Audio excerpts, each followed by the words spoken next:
بسم اللہ الرحمن الرحیم۔ الحج نام چوتھے رکوع کی دوسری آیت وَأَذِّن فِي النَّاسِ بِالْحَجِّ سے ماخوذ ہے۔ زمانہ نزول اس سورے میں مکی اور مدنی صورتوں کی خصوصیات ملی جلی پائی جاتی ہیں۔ اسی وجہ سے مفسرین میں اس عمل پر اختلاف ہوا ہے کہ یہ مکی ہے یا مدنی، لیکن ہمارے نزدیک اس کے مضامین اور انداز بیان کا یہ رنگ اس وجہ سے ہے کہ اس کا ایک حصہ مکی دور کے آخر میں اور دوسرا حصہ مدنی دور کے آغاز میں نازل ہوا ہے، اس لیے دونوں ادوار کی خصوصیات اس میں جمع ہو گئی ہیں۔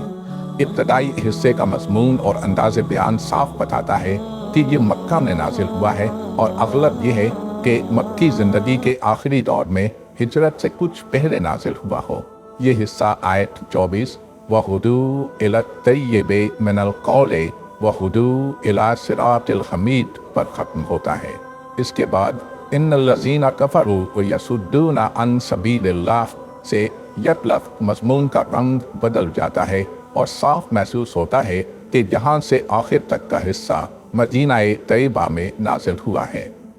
بعید نہیں کہ یہ ہجرت کے بعد پہلے ہی سال ذی الحجہ میں نازل ہوا ہو، کیونکہ آیت 25 سے 41 تک کا مضمون اسی بات کی نشاندہی کرتا ہے، اور آیت 39-40 کی شان نزول بھی اسی کی موئید ہے۔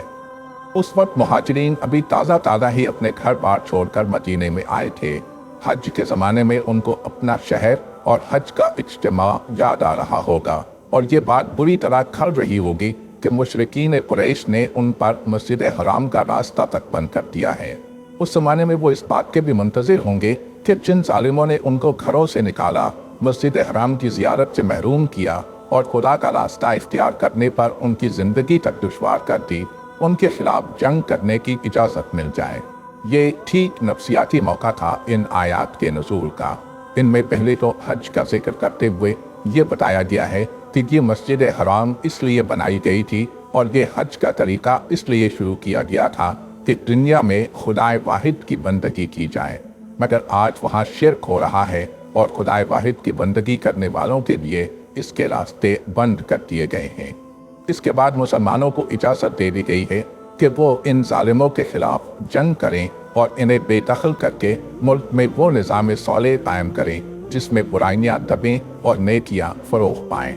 ابن عباس، مجاہد، عروہ بن زبیر، زید بن اسلم، مقاتل بن حیان، قتادہ اور دوسرے اکابر مفسرین کا بیان ہے کہ یہ پہلی آیت ہے جس میں مسلمانوں کو جنگ کی اجازت دی گئی،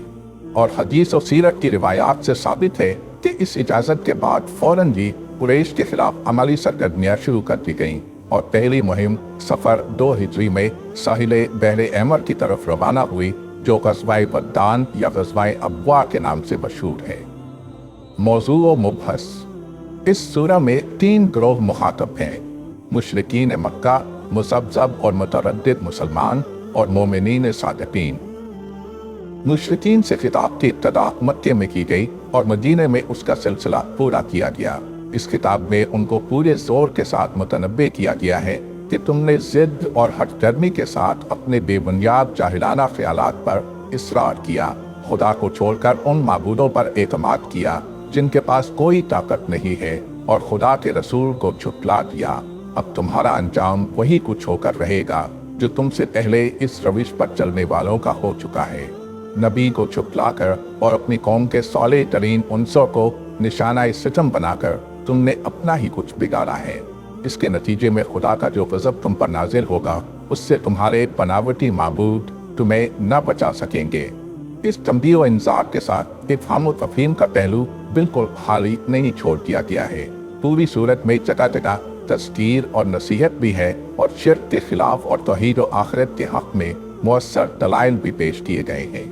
مذبذب مسلمان جو خدا کی بندگی تو قبول کر چکے تھے، مگر اس راہ میں کوئی خطرہ برداشت کرنے کے لیے تیار نہ تھے، ان کو خطاب کرتے ہوئے سخت سرزنش کی گئی ہے۔ ان سے کہا گیا ہے کہ یہ آخر کیسا ایمان ہے کہ راحت، مسرت، عیش نصیب ہو تو خدا تمہارا خدا اور تم اس کے بندے، مگر جہاں خدا کی راہ میں مصیبت آئی اور سختیاں جھیلنی پڑی، پھر نہ خدا تمہارا خدا رہا اور نہ تم اس کے بندے رہے، حالانکہ تم اپنی اس روش سے